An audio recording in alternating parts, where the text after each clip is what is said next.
Welcome back, everybody, to another episode of the Depot Dive. I'm Ross McCorkle, and above me here on the screen, as always, my co-host, Joe Clark. Joe, you had the day off yesterday after the long grind of training camp, and I had a couple of days there earlier in the week. How was your break? Did you do anything fun? Good, yeah, no, always good to, reset a little bit. I got to see my cousin's band was actually playing at a venue near us, so I got to go see them play a little bit last night. So, always good just to recharge the batteries a little bit. Yeah, likewise. I unfortunately received a HOA complaint, so I spent a lot of my time off doing some yard work. Not exactly how I planned to spend that, but I did get to sleep in and all that, which is rare these days. So it was nice overall, and I agree. Good to recharge. The Steelers obviously played their second preseason game. Not a ton to write home about in terms of especially the offense. Once again, I mean, if you want to look in the bright side, they did only allow 9 points to the Bills, with the caveat, of course, Josh Allen did not play. I think that the intention seemed like he was going to play. Kind of last second, he did not. I don't know if that maybe had something to do with the weather, because it was obviously kind of a sloppy, rainy field, some big downpours before the game started. So, yeah, the defense held them to 9. The offense, unfortunately, only put up 3, so that makes the Steelers 0-2 on the preseason. Again, it's just the preseason. We're not too worried about the record and stuff, but you would like to see some signs of, positivity, especially on offense with all of the new pieces, the new offensive linemen, the new system, the new quarterbacks. Obviously, this was Russell Wilson's big debut that, more or less fell flat. I don't know. We'll talk about that a little bit more here, but I don't know if it was necessarily his fault entirely. I think he completed 8 of his 10 passes. Joe, what is your impression of, I guess, just give me your high-level preseason game 2, Joe's takeaways. Yeah, I think kind of the impression of Wilson's performance probably changes if that pass to George Pickens is ruled complete. That was kind of a shot downfield. Would have put the Steelers in scoring range. That was obviously incomplete, and they didn't score. So, I mean, my biggest takeaway was that the offensive line play was really rough throughout the night.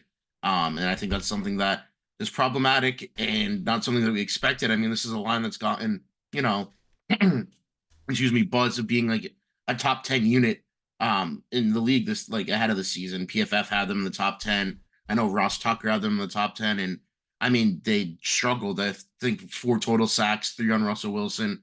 Broderick Jones is obviously, the main guy who really struggled, couldn't get his hands right, had almost no power in his punch against Greg Rousseau. So that was kind of problematic. And I think because of the line play, we viewed Justin Fields' performance in a better light than we viewed Russell Wilson's performance because, yeah, Fields has that escapability and he has that mobility. But I don't necessarily think it was a great performance. He had a lot of throws that, could have and probably should have been turnovers that, just kind of narrowly avoided. So not really great. Defensively, Nick Herbig, 1.5 sacks. He was great. Benton was great. DeMarvin Leal had another solid game after not practicing much the week before. So, like things you like to see from the young defenders, but definitely some problems on offense that they're going to have to get, figured out here rather quickly. Yeah, talking about obviously Broderick Jones was one of the big stories of the game, playing at right tackle. Did he get any left tackle snaps? Did he move over there at all? I don't I recall. don't think he did at all because with Fontanu out, I think they just stuck him on the right side and then took him out. Yeah, Um, so no left tackle snaps for him, and people want to kind of use that as a blanket excuse of like, oh look, he is not comfortable on the right side. I mean, I don't know if I buy that entirely. I think maybe Josh did his terrible take on this the other day, but basically just, Broderick Jones did play, 10 or I think 11 games if you include the playoffs on the right side last year and has plenty of, NFL experience. He has more NFL experience on the right side than he does on the left side. He should not be looking as bad as he did. Now, he does have a brace on that right arm. He has some sort of maybe elbow injury. I think Jerry Dulac this morning said that it happened on the first day of padded practice. So that day that Roman Wilson also got hurt, I guess that's when Broderick Jones's injury may have occurred. Broderick Jones after the game talked about how He's dealing with a couple of things, so there might be multiple injuries, but he also did say that he's as healthy as he's going to get.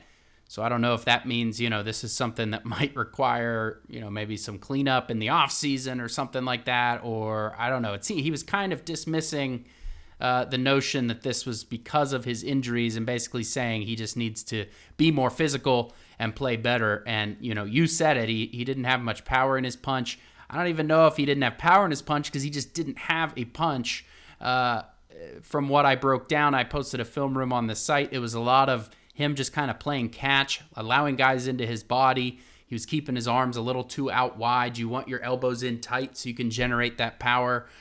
He was not doing that, and he was not really using his hands independently as offensive line coach Pat Meyer preaches. He was kind of doing the two-hand strike, and what was happening, one of his arms ended up on, kind of wrapped around the back of his guys often, and, he has no way to generate power when in that type of position, and it obviously showed, especially on that second sack where Rousseau just basically threw him out of the club, completely knocked him off balance and got that sack. So, yeah, a little bit discouraging of a performance for Jones. I think a lot of people are blaming it on the injury and his lack of playing on the right side, or the correct side, I'll say, because he was playing on the right side. But I don't know if I don't know how much that stuff is going to change it. I don't know if we can fully blame it on that. At a certain point, he has to actually time his punches and place his punches correctly, and I don't know if you can just write that off as,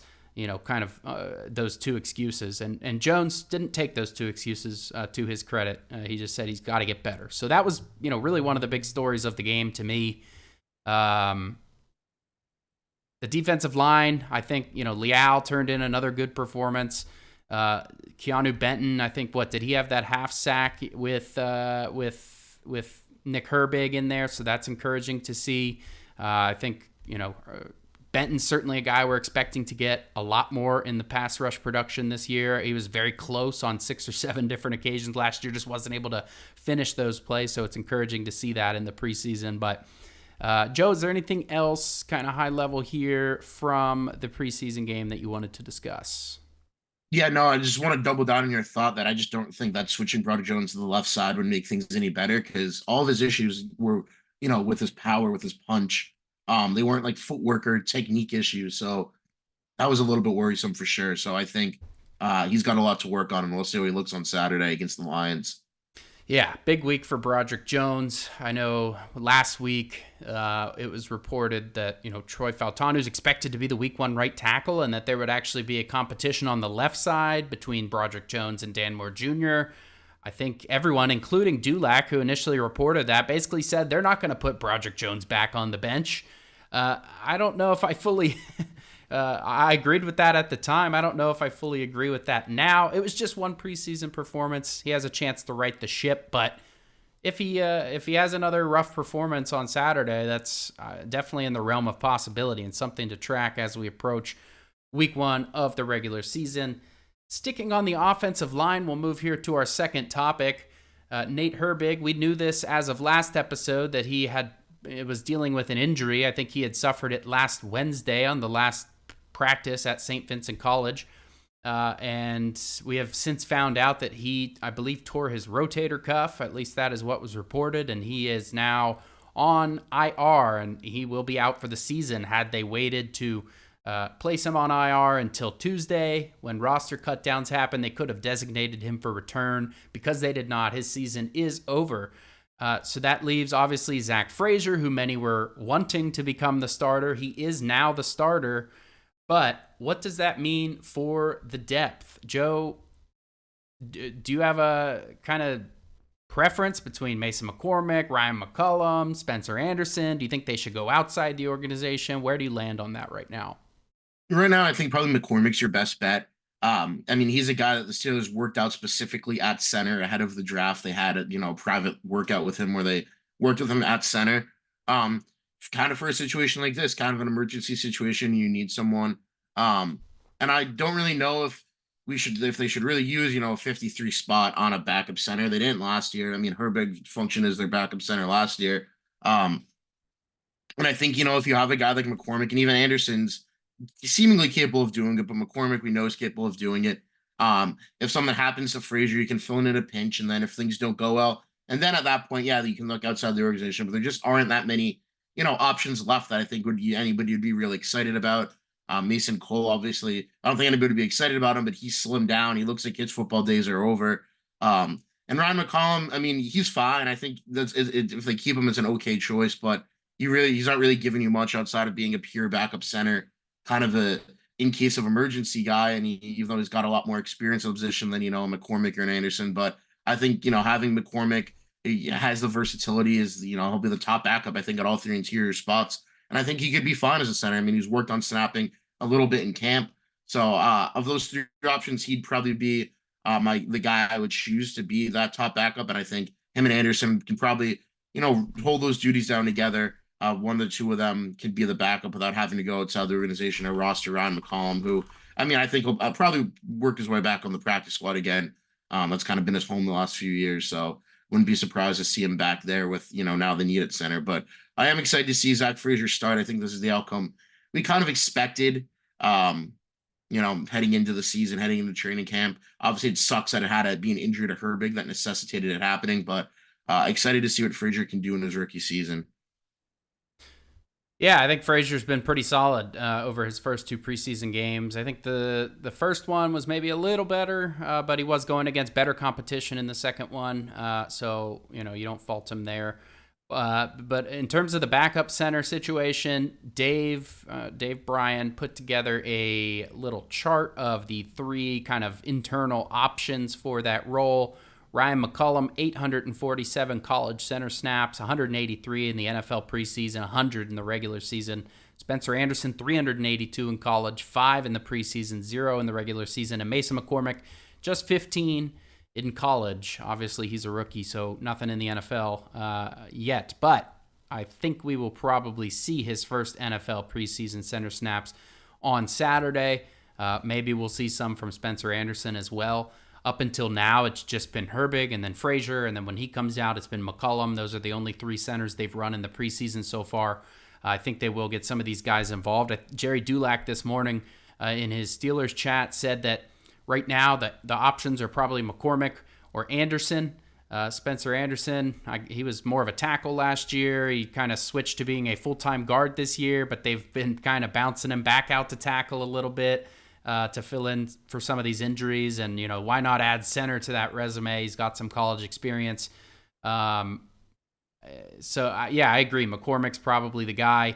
I think that the Steelers want to get him in the lineup sooner rather than later. There's two guards ahead of him on the depth chart who are veterans who he wouldn't supplant at this point in time. But I do think that the Steelers would be more than happy to roll with McCormick if the opportunity arose. So, I think I'm very interested to see how he looks at center this weekend. In terms of the free agent options, which is our next topic, we'll kick it off with the centers.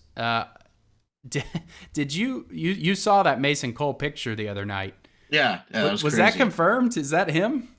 Somebody replied and said that he was the guy that posted the picture and that it was at some Michigan event, and that it was him. And Tone Diggs from the Pat McAfee show said on Twitter a few days ago that Mason Cole is looking really slimmed down on Instagram. Can't find Mason Cole on Instagram if he has one, but obviously other people posting pictures of him, and he is way, way, way down from his playing weight. So that's not a guy that's going to be able to strap him on and get under center anytime soon. Yeah, I'm going to try and post just a brief picture so everyone can see what we're talking about. It is wild. This guy looks like he's completely unrecognizable. The only way I could tell it was him is because he had the same tattoo on his arm. So, so he's not. In terms of free agent centers out there, I mean, really, we're probably looking to wait and see who becomes available at cutdown. So it's hard to project these kinds of things as we sit here right now. In terms of slot corner, though, maybe there are some clearer options. Terrell Austin, I think it was last week said, or maybe the beginning of this week said, basically whoever shows up is going to get the slot corner job because nobody's healthy at the position. Obviously, Graylin Arnold ended up on IR and got released from IR with the settlement. Josiah Scott was cut very early on in training camp. You've got right now Beanie Bishop Jr. and Thomas Graham. Obviously Cam Sutton, but he's suspended for eight weeks, so we're kind of not factoring him in. He'll be a nice little bonus late in the season, but for right now, it's Beanie Bishop Jr. and Thomas Graham Jr. Beanie Bishop missed the second preseason game, and so going into week 3, I think he hasn't even really started practicing yet. Tomlin said that they would, get him back in the swing of things tomorrow ahead of the game and playing him on Saturday. It's a huge week for him and trying to prove his job. Tomlin said absolutely not. He has not shown enough to earn the starting slot role today in his press conference. So, Joe, are there some outside, slot corner options that we should be looking at that should be on our radar here?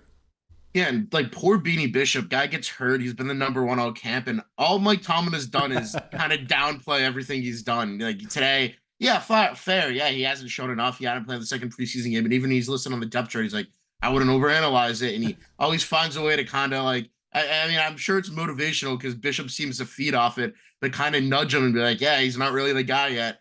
But yeah, I mean, I think right now he's probably your favorite to be the slot corner, but nobody seems all that confident in what they have. So, I mean, yeah, if you go outside the organization, the two names that I think we've come back to a million times here are Shannon Sullivan and Patrick Peterson, just because of the familiarity they have with the organization has with them.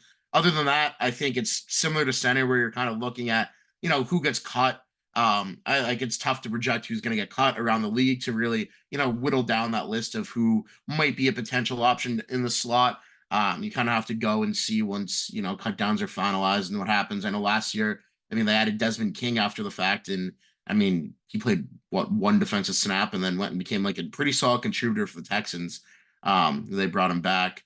And then, so yeah, I don't really think you can say with certainty that they're going to add a position or really add anywhere, but I think it's probably, given the comments that Austin and Talman have made, it's probably pretty high up on the list of where you're going to see a potential waiver claim or outside free agent ad. I do think it would probably be somebody who's cut at this point instead of, a Peterson or a Sullivan, just because, now we're at the end of August at this point. Those guys haven't gotten any, on-field work, and it's going to be tough to get them up to speed for week 1. Whereas you're getting somebody who's cut, who's played in the preseason, worked in training camp. That probably makes a lot more sense.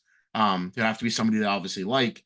And we know, they have the familiarity with those other two guys, but I think an outside addition from another team right now is probably more likely, at least at the slot corner position, than bringing back somebody, a veteran that they might have some familiarity with, but hasn't been on the field.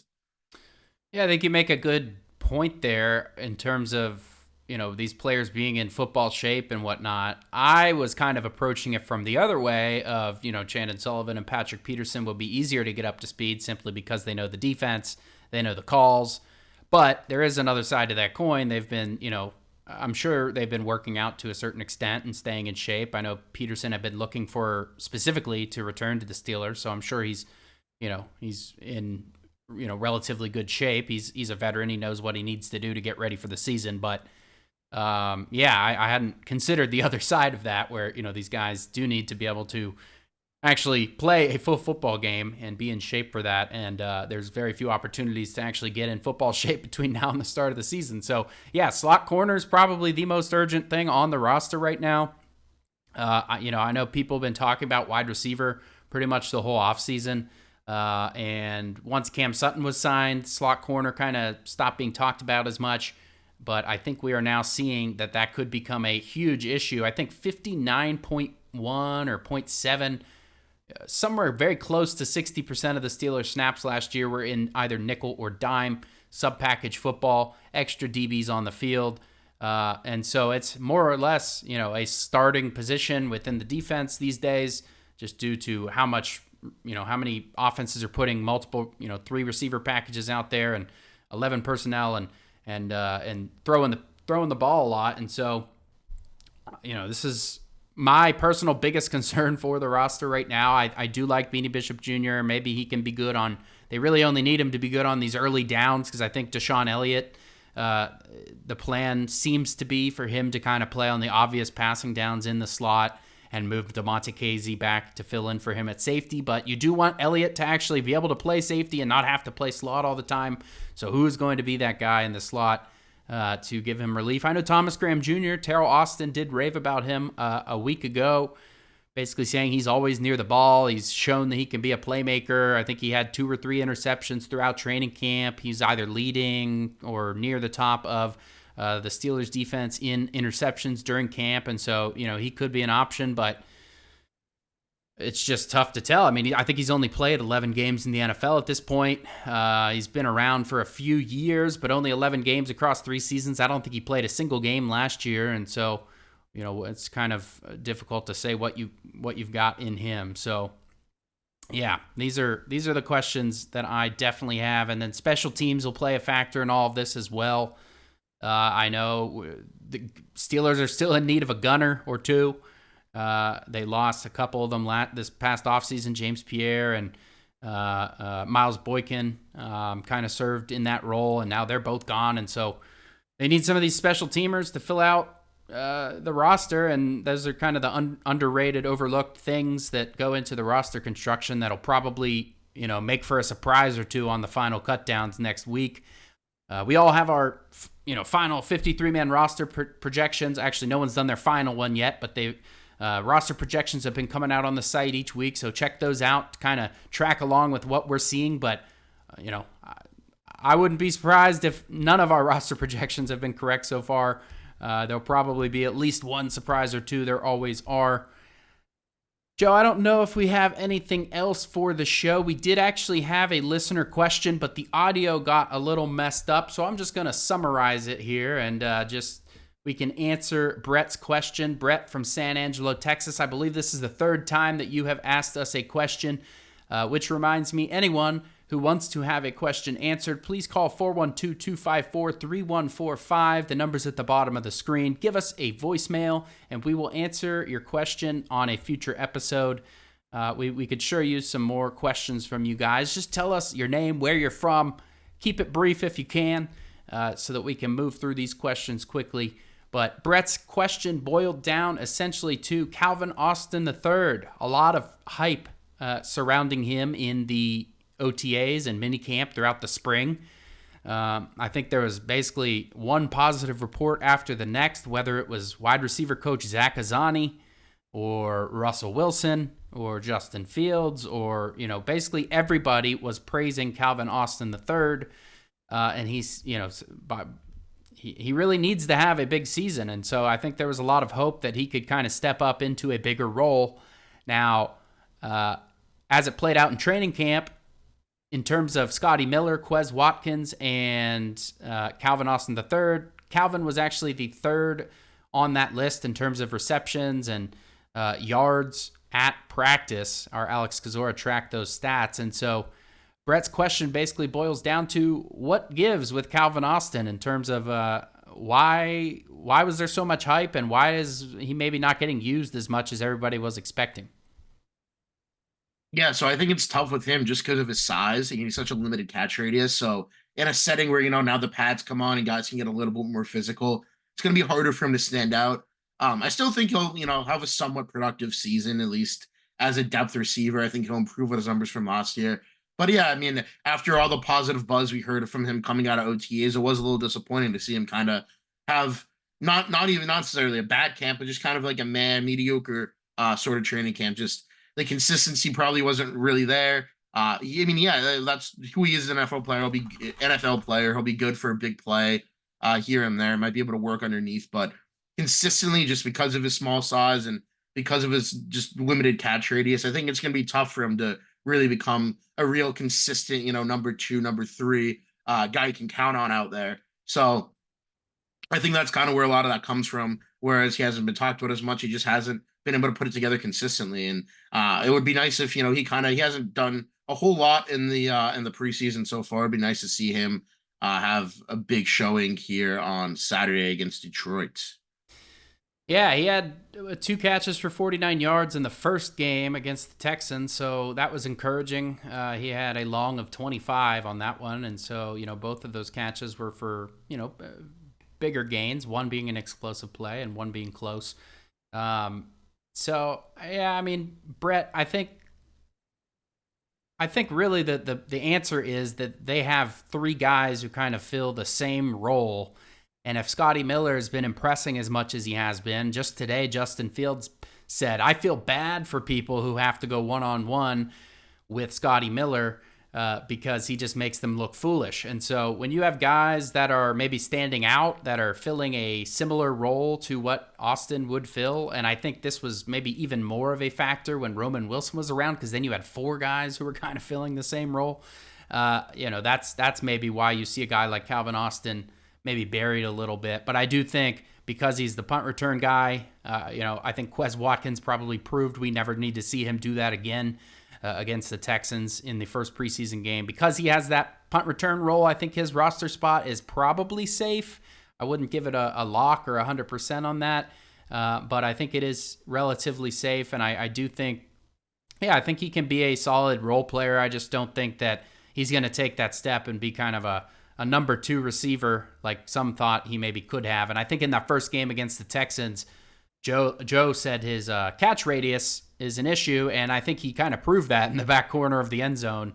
If he was, any taller or had any longer of arms, he kind of mistimed it, and he kind of double caught it. He could have gotten it anyways, but if he was a little bit taller, a little bit longer, with a little bit bigger catch radius, he could have hauled that in, and it would have been, one of the good big plays of the game for the Steelers.